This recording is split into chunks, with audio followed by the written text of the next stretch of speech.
Hello, how's it going? Borderline podcast Disordarians. Hope you're good. Um, Hope you had a nice week. I had a good week. I'm really excited because we have welcomed home Pickle, our the cat, the baby cat that we've adopted, and we've also got her sister yesterday, Sarma, which is singular for sarmale. It's a Romanian dish, and yeah, we're just very happy. They were playing around last night. It was really cute, and I'm just in love with those two beautiful angels. And yeah, they're great. They're the best. I'm so excited, and they were like sleeping, cuddling last night. Although during the day they were play fighting for quite a while, but it was cute though. It was really, really beautiful, and yeah, it just oh god, it just made. I feel like it just made me so much happier just looking at them or just thinking of them from time to time. However, outside of that, it's been a fairly, it's been a bit of a strange week because, but that's based on the fact that I've had a lot of, I've still got the headaches. Actually, yesterday I had like such a terrible migraine, and I had to take some prescription tablets to try and fix my head and it worked, which is good, but I'm still, fighting through that, and it's still a bit annoying. And I'm seeing a neurologist though in a couple of weeks, so that's good. But yeah, I'm looking forward to loads of stuff. I've got a couple of good gigs happening this week. A few competitions for like new comedians and things like that. So let's hope that goes well. And skill wise, I've still got the same old. Please, if anyone listening to this has any tips even on like how what works for you in regards to, I guess, from the whole the steps in, please. I think the one that I struggle with the most is the one about either not overeating or undereating, because I still find myself sometimes to not have anything during the day and then have a huge dinner, or vice versa, where I eat a lot in the morning and then I wouldn't eat anything for the rest of the day. And yeah, it's a bit hard. It's a bit annoying though, because I feel like it might be the reason why it's stopping me from progressing even better with my running.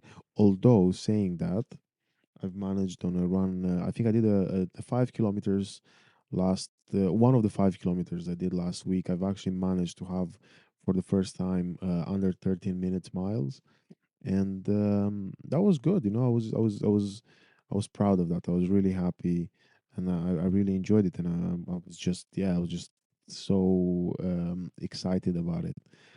And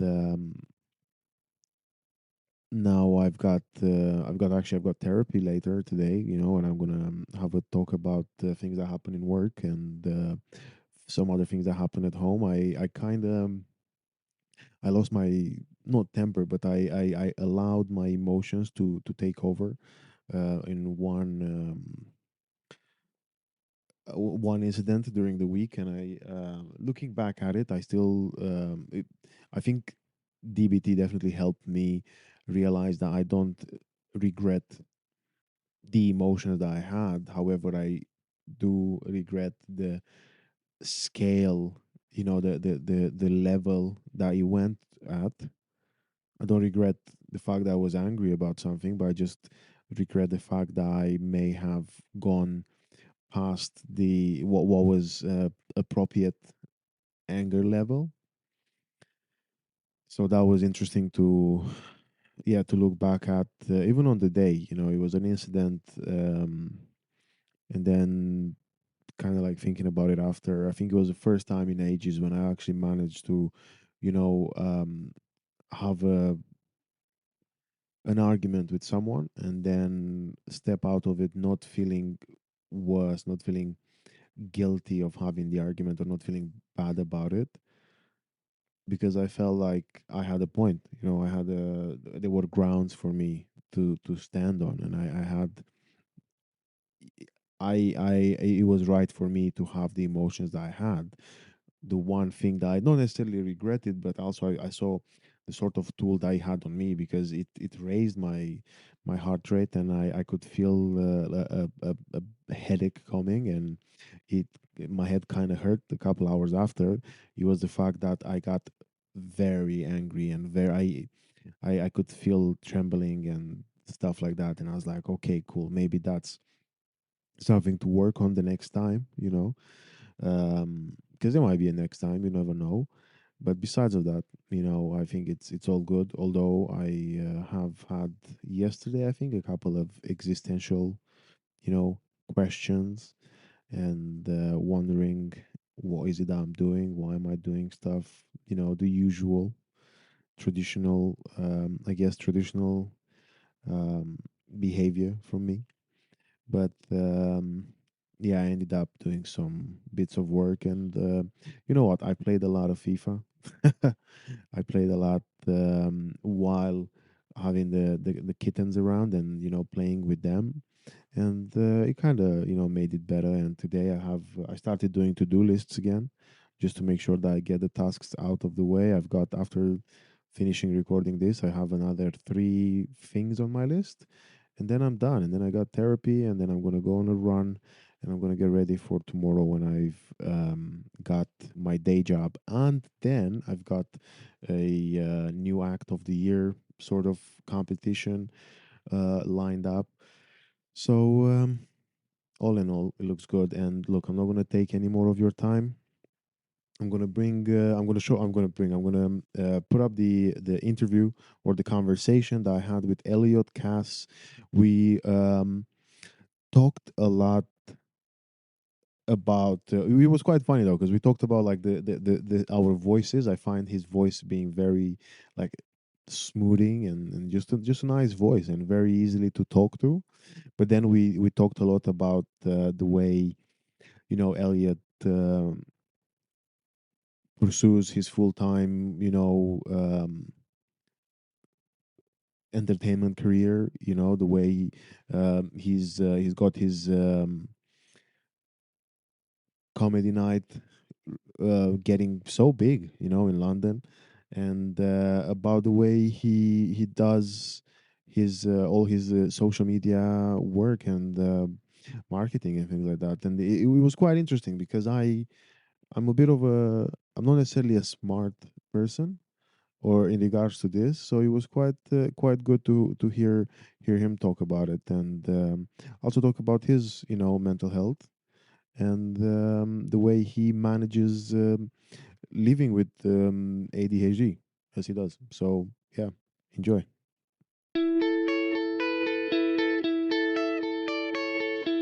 Right, Elliot. Hello. Hello, how you doing? Uh, I'm very well. How are you? I got a story before we start, and before you answer. Yes. You've got one of the most beautiful voices I know in the circuit. Voices? Yeah, I'm really a huge fan of your.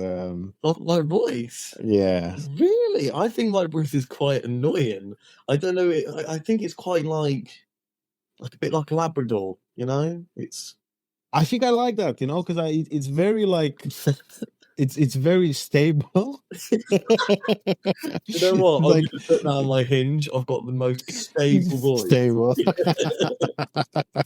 Yeah, it's constant. You know. Yeah. Well, I feel like, to me, my highs and my lows are way too visible. Do Well, you I like yeah, I like a standard. see, You I know, think you've got a kind of, I don't want to come on to you here, but you've got a very sexual sort of, it's got that nice, you're hitting those lower tones. And I feel like I sound a little bit like an accountant that's sort of confused about what he's doing, which books he's supposed to be, helping you on. You know what I mean? I don't feel like I've got I feel like it's constant, but like constant could be constantly bad. You know what I mean? No, I could listen because I was gonna say not accountant. I'm more like because I know you're like actually into you like sports and you like rugby, right? Yeah, I was yeah, gonna say yeah. I could listen to you I um love that. commentating on a because yeah, it sounds I don't know, it just sounds very soothing for me. So anyway. Nice. Do you know what? I'm going to get into audiobooks, and you're going to be the only person. Yeah, just like message Audible being like, "Hey, bring that Elliott guy back. He Yeah, was great." I love that. I love that. No, that's amazing. I'm going to send that's an amazing start. And I will be sending that to family members. That Yeah. clip alone. You know what? I've got a lovely voice. Oh God, that's lovely. I love doing that. Well, yeah. I had to put it out there because I remember as soon as we started the conversation now, because I haven't seen you in ages, Mm. as in like physically. Yeah, yeah, yeah. And I was like, oh my God, I almost forgot what you sound like. And as soon as I heard you, I was like, oh, yes. That's it. That's it. I love that. That's amazing. I love that. I love that. That's Well, how have you been?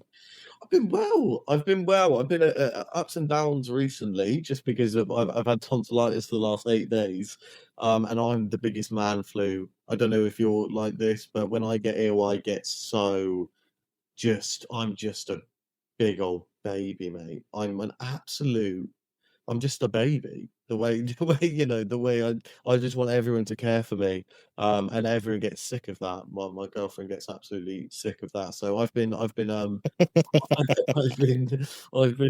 good. Other than that, just staying creative and yeah, doing a lot of different projects now. I actually quit my job 2 weeks ago, so I'm really happy about that, and I'm doing full-time creativity now, which has been bloody lovely at the moment. We'll see how it goes, but at the moment it's going. Congrats, man. That's a huge step. Thank you, mate. Thank you. You should be really proud. Wow, that's amazing. And I was actually chatting months ago now with Ali Woods, and we had basically we talked about his first year as a full-time creative. Mm, So I'm very excited for you, and looking forward in a year from now to have a chat again about how well it's been going. But well done. thank you. That's a huge thing, man. Thank you. Yeah, Ali Woods, he's a brilliant comedian. Yeah, no, thank you. Yeah, yeah, it's good. I mean, I haven't actually been doing like as much stand-up. It's mainly more the last few months has been mainly just content creation, basically. And that's kind of where that and the comedy nights I run, that's kind of where I'm sourcing it. We'll see how it goes. I mean, I could need to get a job in a few months, but at the moment it's going really nicely, and yeah, it's really fun. I'm enjoying it. It's quite nice to like my job. But before I was working at a tech startup company. What? I got 5 GCSEs, mate. I don't know what. I don't know what I'm doing. I'm not intelligent. It's I'm thick as shit. So, well, it doesn't matter, they like you, but I think it's good. I personally, I think it's such a beautiful thing to even, again, try it out, just to, because I think it's one of those things that I think it might be like cliche, but it's, you regret more the things that you haven't done than the ones that you've done. Because yeah, I always think about the idea of, I think that as far as I went, I work part-time now. yeah, Even though I've been ill so the thing about like being a big baby, I'm the same. Like yeah, really. I actually think when I go out, I feel I try to just make it all look like I'm just miserable and Yeah. sad. But then when I come home and I'm next to like my partner, I'm like, hug me, please. I am dying. I would generally I would I would look at her and I'd be like, These are my last words to you. I just want you to know that." Yeah. I love you. And I was just like, Yeah. And you commit to it. yeah. So She's like, yeah, are you okay? And I'm like, I don't know what okay is anymore. But coming back to that, yeah, like I work part-time and I'm just like, oh, this is again, because whatever you're doing or as a day job or anything like that sort of like skills, they always stay there. You yeah, always can come back, but it's good to try it. And I'm very pleased for you. And I love I've seen some of your I've seen a couple of your sketches, and on your social media, and I'm a fan, man. So you gotta, yeah, you gotta try it. I love your whole. Because how did you? Because I've seen the one about rugby. You know, Yeah. That's one of the really clearing ones. Yeah. how did you get into like? Are you like a huge? Did you play rugby as well? I mean, I have played rugby. I don't think I'm an athlete enough to play. In the comments when people say I'm making fun of rugby lads too much, I go, "I'm used to play, mate." That's a little bounce out. But realistically, I played twice for the school team and then stopped because my lungs were not were not efficient enough. And Uh, I just wasn't fit enough. I was a weedy kid. Like, I was the weediest little, sport you oh. had. So I used to play on the wing a little bit, but nah, not really, mate. I'm not man enough. I would much rather stand at the sidelines and just make fun of all the people bad enough to play because I have a lot of respect for them. But yeah, basically just a lot of my friends play rugby, and there's always this stereotype, and they are like that. There's a lot of people, not all of them, but there's a lot of them that are just very rugby laddish. And I thought if I could make a character on that, I just made one sketch, and I thought we'll see what happens. And then weirdly that went well. And then yeah, one of my main sponsors now is a rugby brand. So that's my first sponsor was a rugby brand now, and yeah, they've been great, and yeah, it's good fun. Yeah, really good fun. How did you get into like? When did you start? I guess expressing your creativity. Like when did you start doing like creative work? Creative work. Oh, I don't know. When did I start doing creative work? I went to dramas. I used to do acting when I was younger, and I went to a youth drama group because so I've got ADHD, so I'm quite I was always very erratic as a kid, and my mum was like, he's the biggest attention seeker, so we've got to do something with it. If not, I'm just insufferable.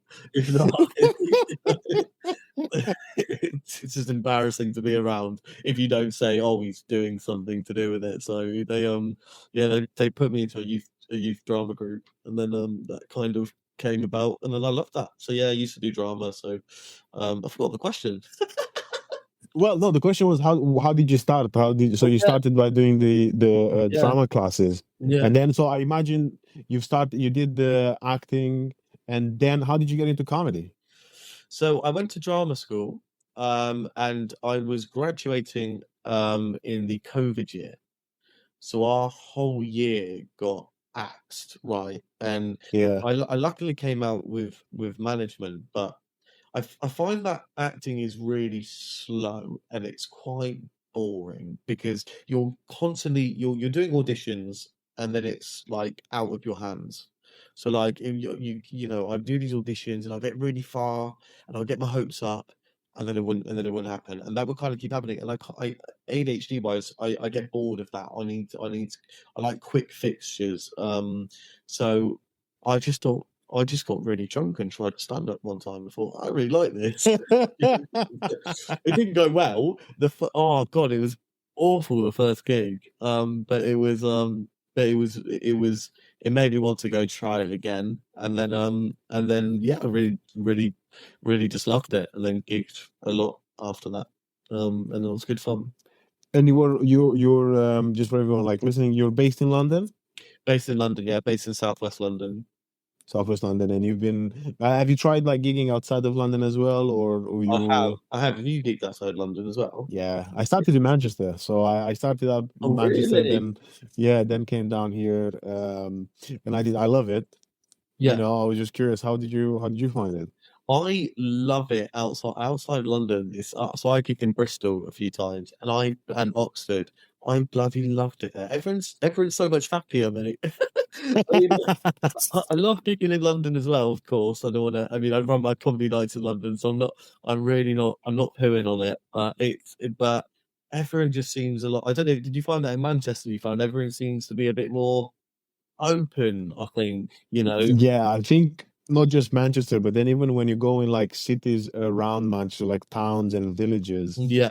I have this analogy about how when you do a gig in London, you're kind of like perceived as like, okay, make me laugh, funny man, sort of thing. Yes. While when you're gigging outside of London, everyone's just like, oh, we're here to laugh anyway, kind of thing. Or like, we came here to be entertained and we're gonna get entertained however way is gonna work, it doesn't matter.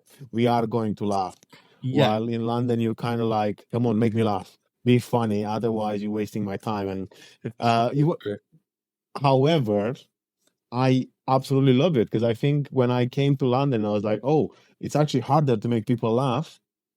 I'd like to think like if anything, it's helped me out more to do like to write more and write better and to improve because I thought actually when I first came here because I was like 6 7 months into comedy and I was like, oh, I'm doing so well. Yeah. I'm doing really, for a 6 7 months. I was like, I started getting like a couple of paid spots. Again, nothing crazy, but like a Yeah. 5 10 minutes paid. I was like, oh, wow, amazing. And then I come to London. And I was like, I think for the first couple of weeks, barely any laughter, and I was like, Yeah. oh no, what is happening? What Yeah, is going on? I was like, what's going on? And then I was like, oh, okay, cool. I gotta start writing, and it's picked up, which is nice, and I'm lucky. Like even tonight, I'm doing a good like a promoter gig, which is amazing. Yeah. But yeah, but the shock, I feel like it was a cultural shock.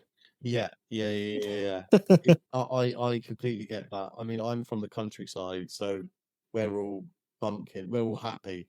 We're just all happy. We don't know what's going on. We're all thick. No one's smart. We're all weirdos. So it's nice to geek around those areas because that's kind of what I'm like. But I do know what you mean. When I first came to London which was last 6 years ago now, when I first started gigging, when I went out of London, I had a different experience. So I realised, God, everyone's so much happier. In London, when I was slogging it, especially when you're doing open mic nights as well, it's half the audience has been dragged there. Like Yeah, they've been dragged there by someone.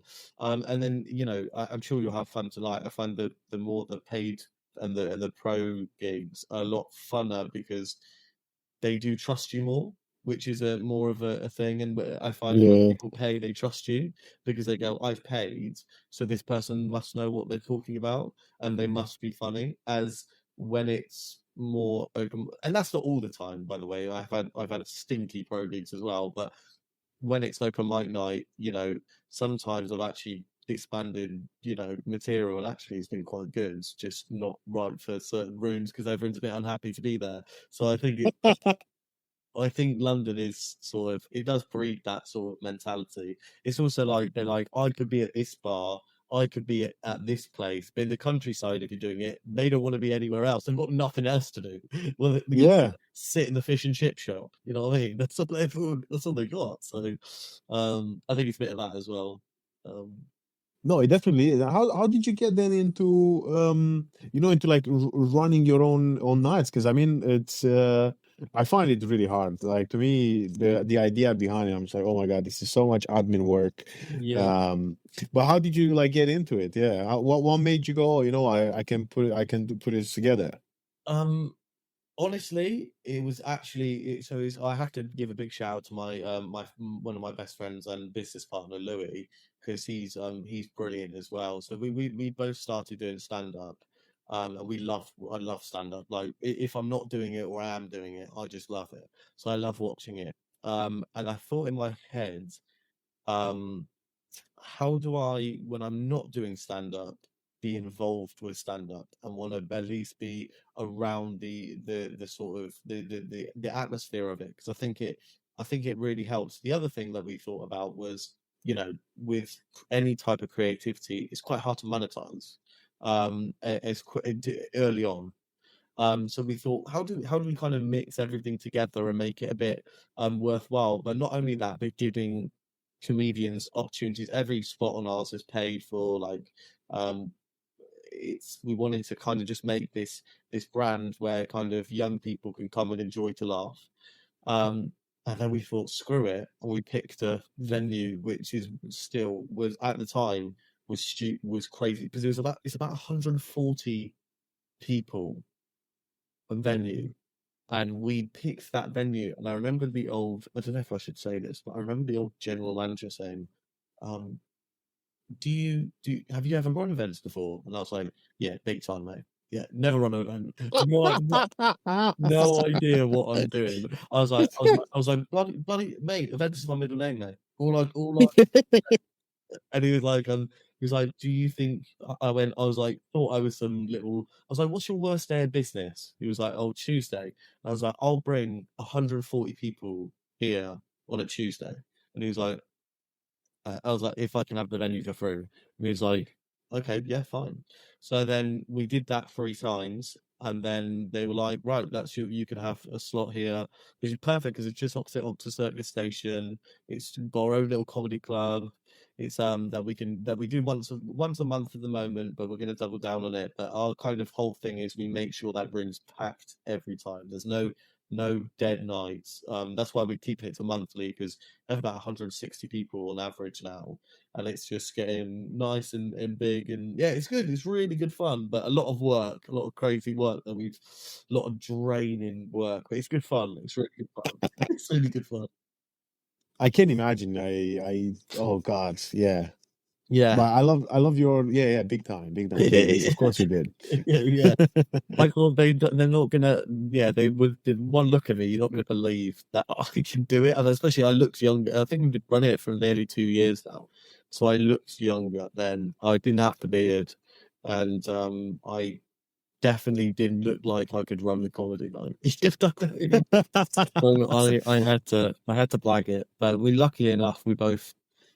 But it was a crazy amount of pressure to put us under that we thought that we were like, right, we've got 3 weeks now, and we've got to get 140 people in here for pay for tickets. How are we going to do that? So yeah, we went to great lengths to sell those tickets. I mean, Well, the thing is, I have the reason why I said that I find it really hard to do it is because I did run. I did run some like charity nights in Manchester, and I've run two or three, I can't remember. yeah, Anyway, I think two, and the work around it was insane. And I think we got like 40 and 30. I think 40 tickets and 30 tickets sold. that's good. But again, the rooms were tiny. Like Yeah. it was packed rooms. Um, and it was hard, man. Like, it was so that's why I'm curious. How did you get to do, 100 odd people when, yeah, it sounds insane. Honestly, it was desperation. I would love to sell it as a story, like we were like Wolf of Wall Street and we were like bloody ticking, but it was just like we really at the start. Now it's gone to a really lovely place where we've got enough we've got some momentum behind it. People trust the brand in our community that we've built, and it's a little bit it's easier than it was. But at the start it was, I mean, it goes through peaks and troughs. So at the start it was a little bit easier because you could go to friends of friends of friends, and that's how we started. So the first 3 shows we got, we both allocated how many kind of friends we have. It sounds crazy, but so we both got down like 130 people we knew, right? Or we're kind of mates with, or that we could pop up to and chat to about it. And then we went, right, we need to, if they say they can't come to this show, we've got to get them then to the next show. So then if they go, oh, I can't make this day, we go, well, we've got this day, right? Because we knew the night was going to be amazing. So we're like, we're going to put on an amazing night. So luckily, the first 3 shows went really well, because we also realized if one of those shows went badly, we've lost that whole audience that we've invited. So we put on like as good a comics as we could, and we made sure the first 3 shows went really well. And then what happened is people just started buying again naturally because the shows went well. So that's what Nice. that's what we gambled on.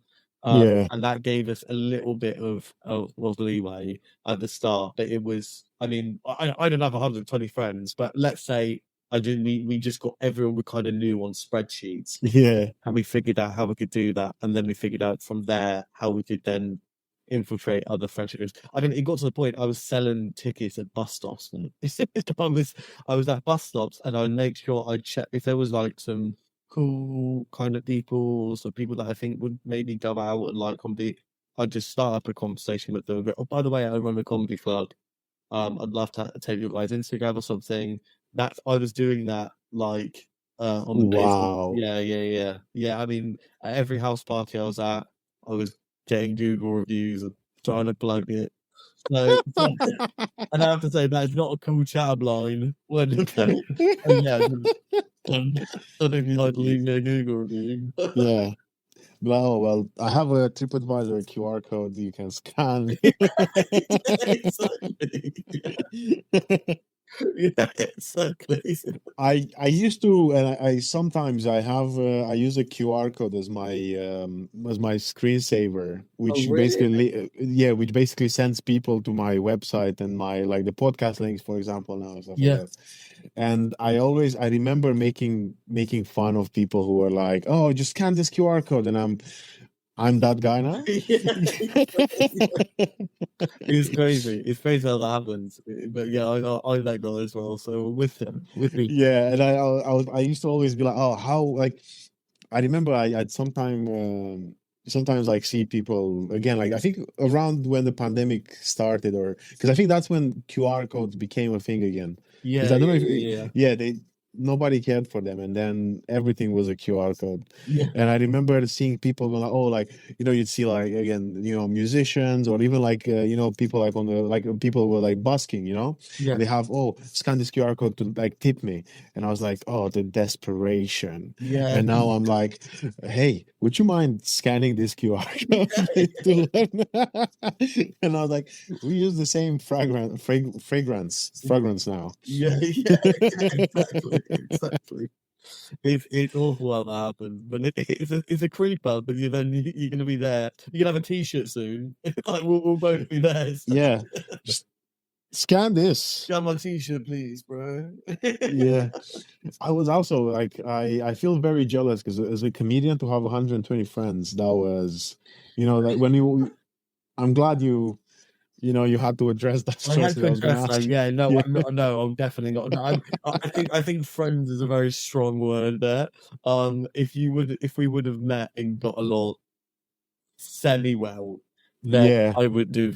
And by the way, this is people that I haven't seen in like 3 years. Some of them, I would have been a weirdo. yeah. I mean, the amount of people I popped up to, and they just looked at the message and thought, "Who the who?" They probably don't remember it. They were like, who the bloody hell is that guy? So that did happen a lot. And there was a lot of shameless marketing where it was like, yeah, just plug in it. Actually, I realize now because I do have to do that sometimes when I message people to invite them on a podcast. I'm like, hey, by the way, we met at this and this gig, and people are like, how'd you remember this? Like, it's been 2 years since then. Move on. And I'm like, no, I can't move on. That was the best day of my life. Like, yeah, I think I'm not going to say the name yet, but he is luckily is the comedian who headlined the first pro comedy night I've been to at the Frog and Bucket in Manchester. And I've messaged him again. That happened 2 years ago, and I've messaged him actually like last week, I think. And I was like, hey, like, I don't think you remember me. I don't even think you know me. But I just want to say, like, look, you were like so kind with me in like the green room. Blah, blah. I do this thing, called if you're ever interested to come in it. And he was like, and I was like, oh God, again, it was funny because again, to me, I was more like this. You've been a part of like and he actually was one of the greatest days of my life. Yeah. It's actually funny. That's when I met Ashish. Oh really? Yeah. Because he was in Manchester at the time as well. So I was like, oh, you were you were such like a lovely person. He was like, oh, but by the way, do you know that I don't have borderline? I was like, oh, I know, that's not a problem. We'll get you some. No, I'm joking. But yeah, it was just lovely. And again, he might we are trying to get a date on now when he's free. But yeah, no, it's crazy because like I said, you have to go to those things. Okay. And you really do. And I don't think it's a bad thing to approach these, because all you're going to get is a no. Like that's and at the end of the day, that's fine. Like that makes complete sense. Like we especially at the start. Now we've got like really big acts that come on and we're friends with. really good agents and we're happy with that. But before we it's hard to get huge comedians to come on a night that the brand's not established. Yeah. That was difficult at the start. I think there's no harm in asking, like at least asking, because like at the end of the day, yeah, it's just going to be a no. That's it. Who cares? They'll forget soon enough. They'll forget, and if they remember it over time, they'll think, ah, at least he asked. Like they'll remember a time that that's happened to them, but they've had to ask for something, and yeah, you've always got it. I think it's always good. That's also what I was, because it's very interesting to talk about like the pressure behind it. Obviously, there is the pressure of getting people to watch it, but also, like you said, in like when you're doing on such a high level, you obviously have to like said connect with other comedians or like people who are kind of like up there or as up as possible, so that they can, like you said, show like, oh, he's an established act. They're gonna do their material. What was that like? What was it like at the beginning to try to start and make those connections? It's interesting because I kind of realized early on that trying to make those connections doesn't work. So I got a bit starstruck, I think. And I think that sometimes if what I think from a promoter that I've realized that helps is if you come in with frantic energy, because you'll run I'm not really sitting with the comedians loads. I'll go and chat to them a bit, have a conversation and talk. But I'm running the night, I'm making content on the night, I'm interviewing people on the Yeah.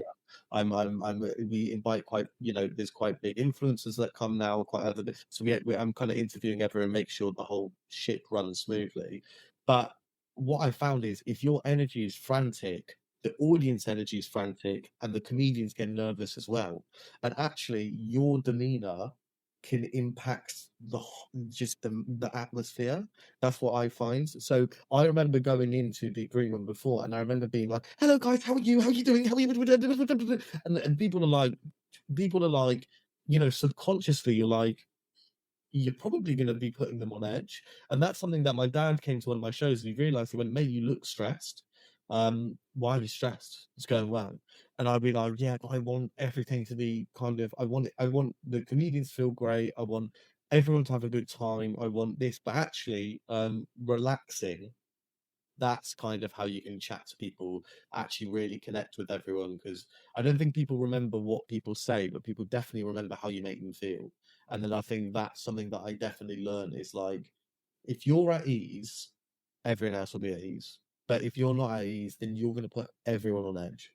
So yeah, I don't know if that's That's a very well put and very beautiful statement, I guess. Yeah, it's a statement, right? It's a very beautiful way to think about it. And well, we talked about it quite a bit now. What's the name of the night? Do you want to tell us yeah. where it's at and stuff? It's a Cloud9 comedy. It's at the Phoenix at Optus Circus. So it's just kind of opposite Optus Circus station, just on the diagonal.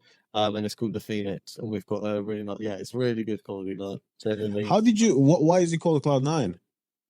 I just thought it sounded cool. Yeah, it Like does. Cloud9 It does. comedy had a nice ring to it. And I looked up all the domain names and it wasn't taken. So I was like, I'm buying that domain name because that sounds good. So yeah, it's actually my business partner who came up with it, to be fair. I would probably take credit. He came up with it, and someone who does our marketing for us as well. And yeah, it's good. Yeah, it's good. That's amazing. I mean, it sounds you put, and the thing is, because you said you graduated during the pandemic, right? Yeah. So how long you've done comedy for? So I haven't done it for the last 3 months, but if you're not counting if you're counting the last 3 months, I think I've done it for 2 years and 2 years and a bit, 2 years and a few months. You see, Think this about this it. is this is incredible. You see, like the idea behind it. You've done it for like again 2 years, and obviously you have the acting experience and everything. But it sounds wild, right? Yeah, I mean, it does. I'm just my own biggest. I'm terrible at. I just want to do more all the time. I think it's the ADHD. I just constantly have to be. This last week with me not having tonsillitis, that's my nightmare. that is my bloody. I just want to be doing stuff all the time. Yeah.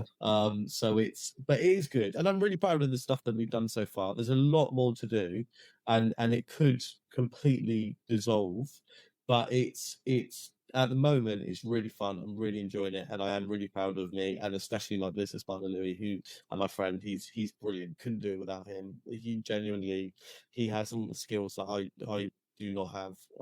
So it would not work without him. So yeah, really, really proud of us both, so far. That's what, I think, how do you manage the, or how did you start? Because you mentioned before when you were chatting with the people at the Phoenix, like, oh yeah, we run like events big time, and like, how do you manage to deal with like this amount of pressure, or how do you make up for the experience thing, because I think sometimes people and I'm sure you've seen it as well, where people think that it's all about like, oh, how long you've done it for, 5 years, 10 years, 7 years, 8 years. Yeah. But then, and I remember I actually did a showcase gig for an agency when it was wild, it was like beautiful. Wow. And I remember when the one of the people with the agency asked me like, how long have you done a comedy for? And I was like, oh, just over 2 years. And their face just changed, and it went from like, oh, you did really well on stage, really liked it, to over 2 years, and I could see like almost the smile disappear, and my heart sunk, and I was like, oh What do no. you think they thought then in that moment? What do you think they were I thought it was a case of like, you don't have the experience, like you've not been around for long enough. So, and I actually, a part of me thought about moving on, like lying about it, where people are like, how long have you done for? I was like, 10 years. That's I'd be so like, how long? Yeah, I'm 26. I've done it for 24 years. Yeah. I was straight out of the womb and I was cracking jokes. Yeah, I was like, where's the mic? Where's the mic? That was my first sentence. Yeah. I've got my bringer is my first. Yeah, I'd be like, yeah, what's up with wombs, right? Like, relatable. Yeah. I like that. I like that. Yeah. What? That's amazing. That's amazing. Was it so? How did you find the agency? How did you find performing like the kind of agency? Do you think there was a lot more pressure? Would you say than that? Yeah, before I always feel pressured before I go on. Yeah. And on that night as well, I was like, oh God, this looks like huge. Like it was just a big thing, and I remember because I did something like on TV in Romania as well, and I remember like filming for that, and I was like, this is way above my head. Like I don't understand how this works. Yeah. But as soon as, luckily, I feel like I have some sort of a switch where I'm, once it started. I can't. Yeah. Like I would be scared on the way there, and I even remember before like going on stage, I was trying to go through my jokes in my head, and I just couldn't go like for the jokes. I was like, I'm not gonna be able to have any material. And then I went on stage and I started speaking on the mic, and it was fine. Like if anything, I had to like look at my watch and be like, oh, I'm actually, because they were like, you have to do like a 5 minute, no more than 5 minutes. So I had to actually look at my watch. I was like, oh, 4 minutes and 55 seconds. Thank you guys. That was me. Have a good night. And I was like, and I almost left halfway through a story. Okay. So I kind of like, so that was brilliant. So yeah, I do get pressure before. Yeah. But then once I'm on, it's kind of like you're here already. Yeah.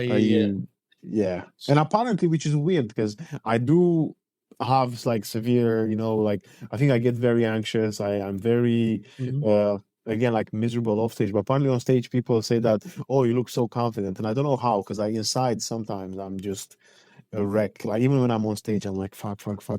And then it works. And people, again, like, it's weird. Like the way people see it, they think, oh, you look so comfortable. You look like you don't even care about the reaction. I'm like, no, I care very much. That's the problem.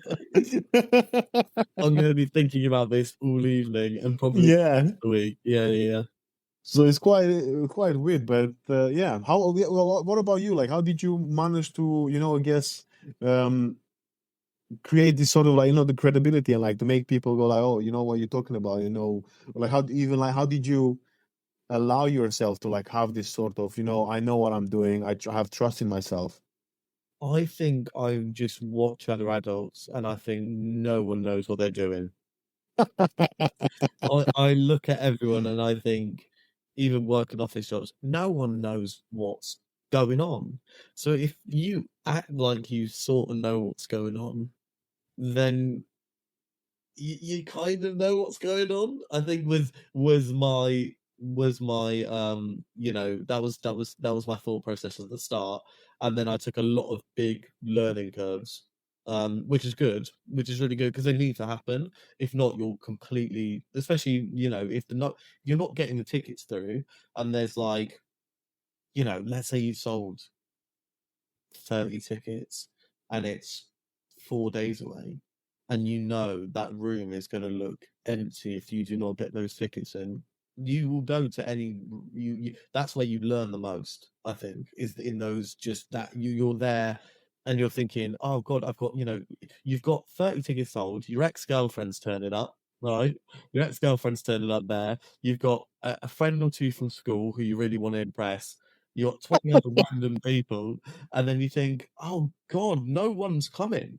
So you go to absolute lengths to go, "Right, I'm going to figure out everything I could do. I'm gonna," you can think about messaging societies. There's so many marketing ways you can, but under pressure, you really do think of, right, who can I connect with now to show them what a good night will be, this thing. And yeah, just thinking about it is, the nights, the comedians are great. Like, they're great. They're amazing comics. So the only people that form at ours have been brilliant. So it's like, yeah, we just make I just make sure I'm selling them that. That's what I'm, and that's how me and, like, we spend a lot of money, on making sure that the night goes well. Like, we don't really take big cuts ourselves. We only just started taking money out recently, because at the end we've just been pumping everything back into it for a year, because it's just, Oh, what? we're Yeah. just like, we just want to make sure that everything is good for the audience, because that's our focus for, and that is an amazing room for comedians to play. So that's kind of, yeah, but there is a lot of pressure, and sometimes there has been a lot. I mean, me and my business partner, my friend Louis, we've just been, sometimes we're on the phone, like, stressing. We're like, how are we going to do this? How are we going to do this? But luckily we went up, I think we're at one every 3 weeks now. So, and that's, yeah, we've pushed it to that. And then we'll have to see how far it's going to go, because we want to do a music festival as well. A music comedy festival is next. And then, Oh, yeah, and then make it into a kind of a party, a big party kind of thing after as well. So in the day you have kind of bands and comedy, band night, it becomes a bit more of a rave and a bit more fun. And then, we've got a warehouse that we're looking to kind of take over for a day in the summer, and we're just figuring out how we can kind of expand it to not just be a comedy night, but more be an experience that comedies always will be a part of. So we'll figure it out. At the moment, it's all ideas. It's all erratic ideas coming from a little boy with ADHD. but it sounds brilliant, and I feel like you got like such a nice um network around, like, this, because you got Louis, and then you were talking about, like, people who do, you who help you, like, with the marketing, and you've got, it's, I think it's amazing to be able to just like bounce off people, Yeah, right? And it's nice to, because I think you were saying about, like, how Louis is very, like, influential, but I think it's again, it's a game of people, mixing together and kind of, figuring stuff out together. It sounds amazing, and I love the idea of an experience. It sounds so cool. yeah. And I think also the name Cloud9 would really stick with, like, anything, Yeah, I that's what we think, wanted. if I Cloud9 events, Cloud9 kind of try to figure out, because we kind of are doing this for right now because it's fun. So we like doing it because fun, because we both love stand-up comedy, but we also don't want to ever get bogged down with things. We don't ever. What we've realised is that you really don't work well if it's just pressure. And we had last year, we had quite an imbalance where it was just pressure, and we put ourselves under because we wanted to grow. We wanted to be this huge, yeah. we're both quite ambitious, and that can ruin the fun of it a little bit. You can kind of not congratulate yourself for things you've already done, and then when that happens, you lose momentum, and when you lose momentum, it can. So we're learning at the moment again to just have fun with it and enjoy it, because it has grown into this big thing that we're really happy with. And yeah, we've got actually next week we've got the Leicester Square. You know the screens at Leicester Square. Um, Yeah. Cloud9 is going to be all over them, that we managed to secure. Shut up. Yeah, which is going to be really good fun. So for only, I think it's yeah for a few days, but we're gonna go and shoot some content in front of that, and Doesn't matter. yeah, it'll be great fun. Yeah. So it's yeah really cool. That's so cool, man. Yeah, that sounds exciting. And I think by the time this comes out, you've already done the content and it's already been out. But it's just wow. You know, like, how crazy is this? Like, 2 years ago you started it, and now you're in Leicester Square, man. Yeah, we'll see. We will see. We'll see what happens. And obviously, because you're coming back from the night to you, to Elliott Cass, the comedian, the creative. Um, how's the sketch work going? Or like, what was your? We talked about like how your love for rugby helps you out a lot. But how did you? I think. Look, and the reason why I'm asking this is because I know that, for example, my writing process is that like every day I write something. Sometimes I know that things that I have like I don't know funny scenarios in my head, but they, Mm. they don't go anywhere because Yeah. I can't just turn it into a joke. Is it similar to you, or do you like when you write? Do you write for the purpose of this is going to be a sketch, or do you just write your ideas down and then you see whether it's stand up or if it's a sketch or if it's both or So yeah, I think they're both for me. They're both like I'd say with sketches, I've now become a nerd to the algorithm a little bit. So I now a lot of the things I'm trying to do are kind of algorithmic based. So I have like three reoccurring characters. One of them's the rugby lad, one of them is the boy from the countryside, and then another one's the guy who uses slang wrong. So the guy who's basically uses slang words in the complete wrong sense. But then with the other sketches, I try to think of things that will cut through the algorithm, that will break through a little bit more. So whether that's kind of niche things. So when the darts were happening with Luke Littler, I made sure that I did sketches on that because that was topical at that point. Yeah, it's a weird one because but I'm just trying to figure out how to kind of, but they are very different. Yeah, very different ways of writing. I find stand up so much harder to write than sketches. interesting. Yeah, stand up is so much more difficult to write because in my head I'm like, right, it's got to have the punchline, the setup. You've got to figure out why that's funny. You got to figure out the timing you say it as. As with the sketches, you can mess up as many times as possible, and it'll be a minute clip, and I would have filmed myself for 5 minutes talking, and all the best bits I will smash cut in, Yeah. and I have time to write it. As I find with stand up, it's like, and I just keep whacking at my phone and going, okay, this is a punchline I'll use, and then it's the same setup as in I use my strongest jokes first, character development in the middle, and then end with a clean cut ending with a sketch. Oh. As like with stand up, it can differ, but with sketches, I always have a kind of a same format that I hit, that I've realized what would stop someone from scrolling with the first 3 seconds. Then that person can watch. Then it's got to have another punchline. If you make them laugh twice within the first 6 seconds, then they'll watch for the rest of then they'll watch the next 10 seconds or 20 seconds without laughing. Then you can do character development. Then it's got to be another laugh, and then that. So it's like trying to figure out when you're editing it together, when people will stop, when people will laugh, and how to keep people stimulated, because you're battling against so much these days that everyone's just attention span so short.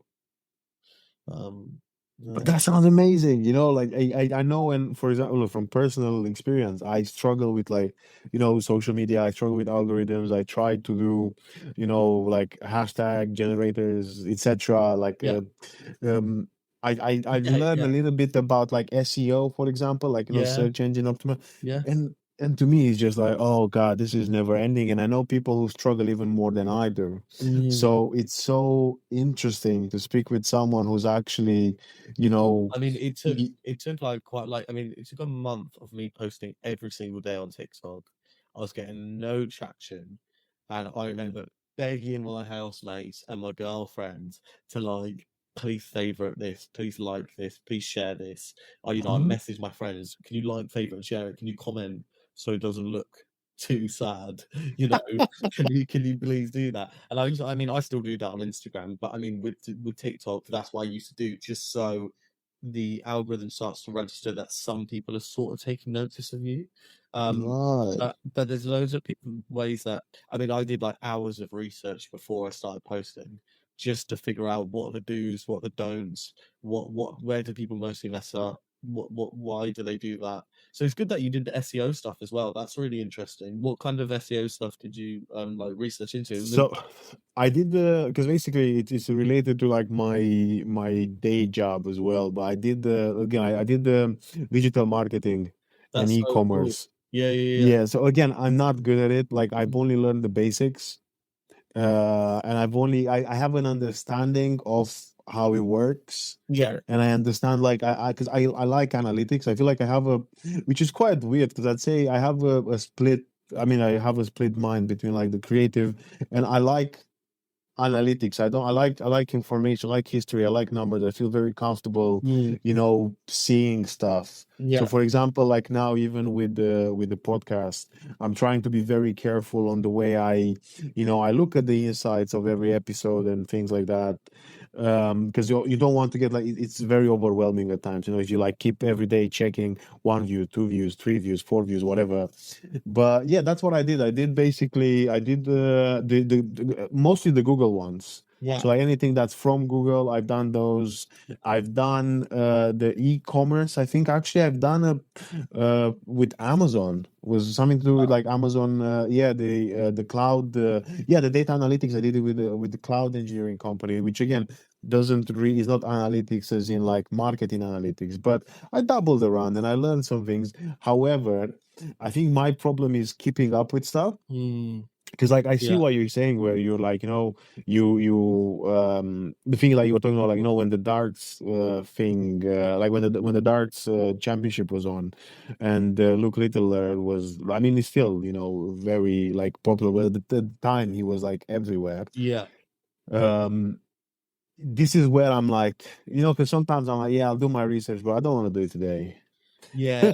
I mean, While I have that a lot. I mean, I have that more with stand up. That's what I struggle. I struggle most facing with stand up, weirdly. right, And I yeah. have a bit of a thing where because it's such a high, like I get so nervous before a gig. I'm very like, some people are cool, calm.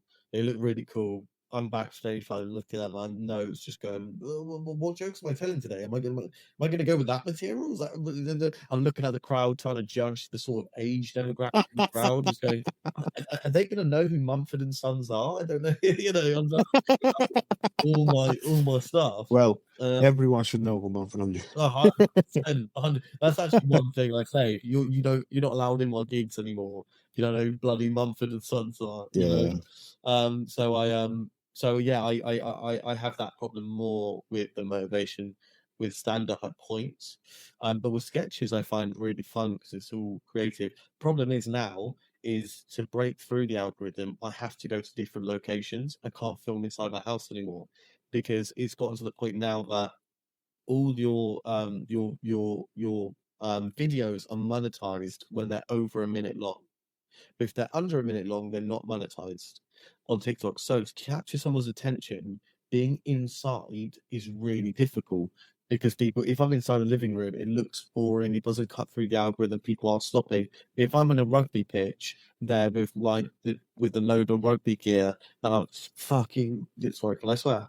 Yeah, of course you can. Okay, Yeah, pickle. And they're like, bless you. yeah. I thought you were kidding, didn't I? Yeah. Cut, cut. Yeah, yeah. How dare you? Yeah. Okay, But take two. so I was ducking, and then I was there, and then, when he walked around like fucking Hugo, mate, what the fuck? You're doing that like a rugby pitch. Then people are, and the light's good. people automatically go, what's this guy doing? Yeah.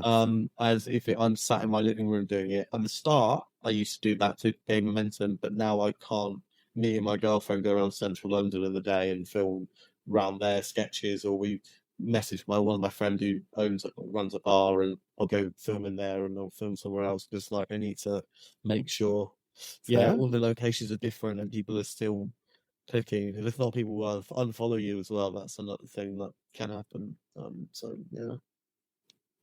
That's huge. Yeah, I think the amount of work, and because I remember before um when I started doing comedy, and luckily, like now I don't do topical, because I only do storytelling and I do observations. But Yeah, yeah, I sometimes I tried to like double around with, like, topical. Like, for example, I know the Will Smith, yeah, the yeah, Chris Rock, right? That was a huge thing, and I remember desperately trying to get gigs that week, yeah, only so that I can do the spot. So I yeah, like, it's, to me, the idea, and it sounds beautiful, because at least, like you said, you can go out, you can do your own thing.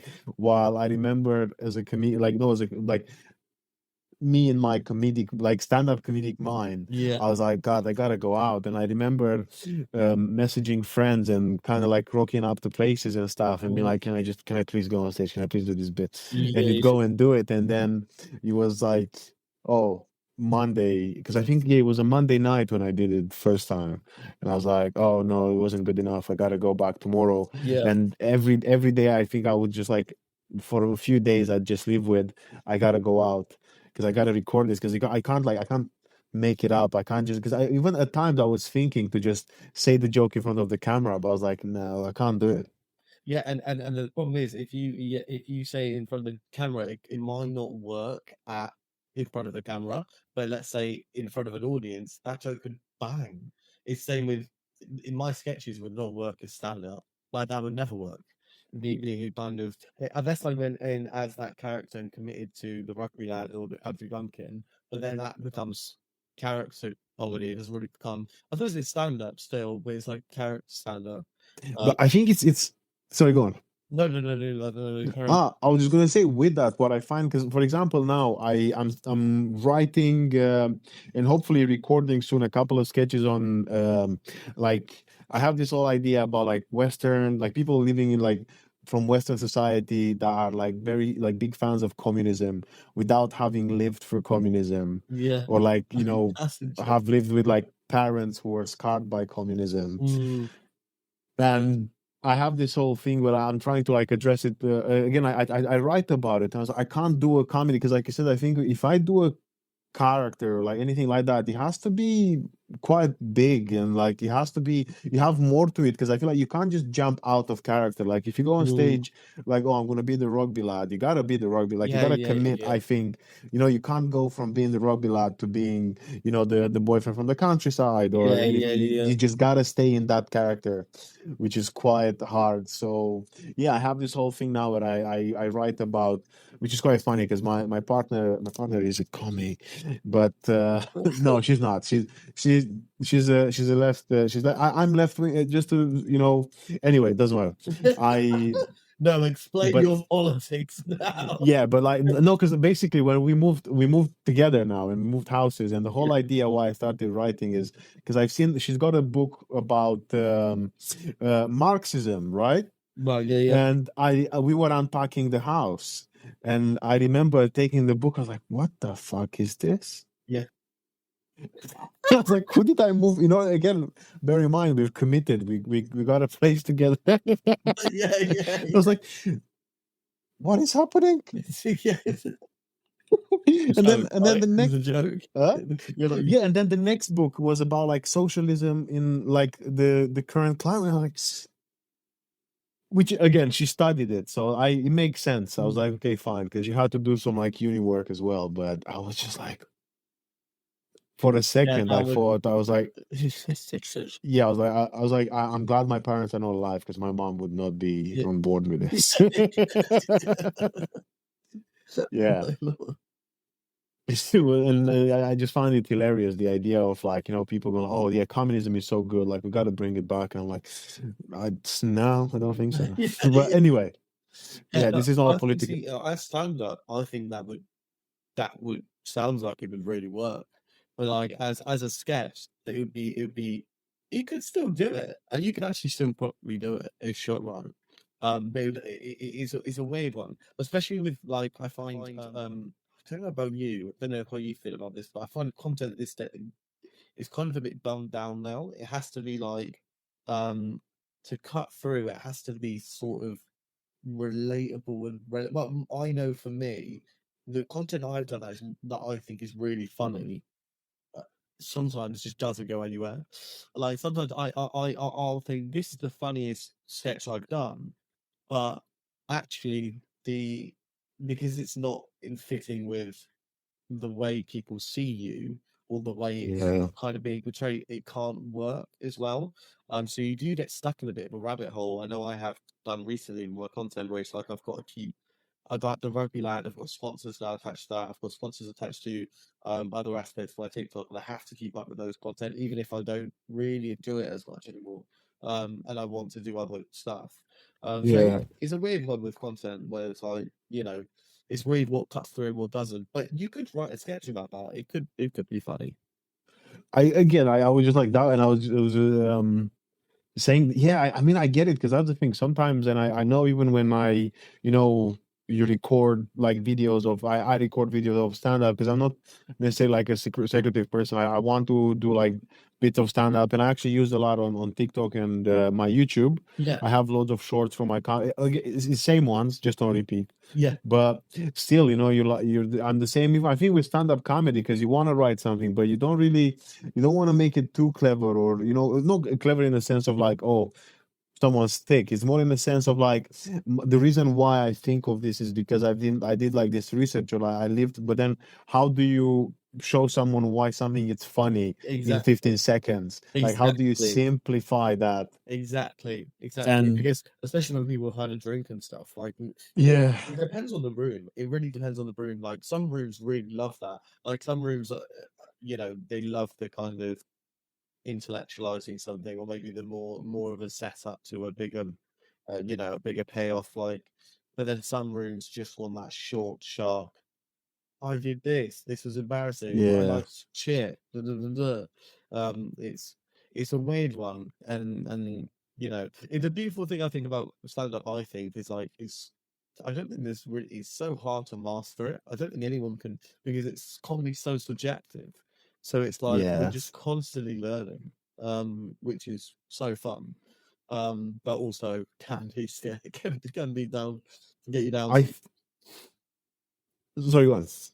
No, no, no, no, yeah, yeah, no, no, no. Oh, I was gonna say, I find it very humanizing, Yeah, because I look at like comedians that I absolutely love, and then I see some of their like previous work. For example, because I look at like Mark Maron, for example, and like I didn't like his special as much as I liked the ones before, but to actually see that people have like ups and like again.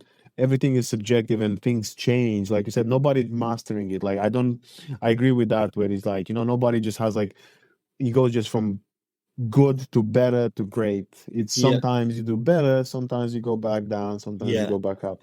And if anything, it helps me out a lot knowing, and especially like when I see, when I hear comedians and like any sort of like creatives where they go like, oh, I released something and it didn't go as well as I wanted to. yeah, It sounds weird, or like it sounds maybe selfish or whatever, but I'm like, oh, good, because it sounds like, because there is yeah, hope in both sides, where you're like, okay, he's not ultimate, but yeah. also you're not some like a godlike figure that can never be touched. So, Mm. And and I also think it's like, what? no, no, I was gonna say that's where you learn the most is failing. It's just failing and failing and failing. It's where Yeah, you learn, because you can believe something's great, but no one else does. It's not. You got it's not. Yeah, you got to go out and do it. And you can believe it's great. You have to adapt it still. Like you still have to change it. It might be a great premise. It might be a great punchline, but it's like if it's not working, it's not working, and there is a reason for it. Whether it's the way you're saying it or the way that's what I found anyway. I remember this one joke. I think it was like a year I worked on it. So I'm so adamant it was funny, and then after like a year, I was just like saying it in a different way, and I was like, oh. that started to work, and then it was now in my it was in my top 10 just after a year of me working through just Yeah. looking at me like I was an absolute dickhead.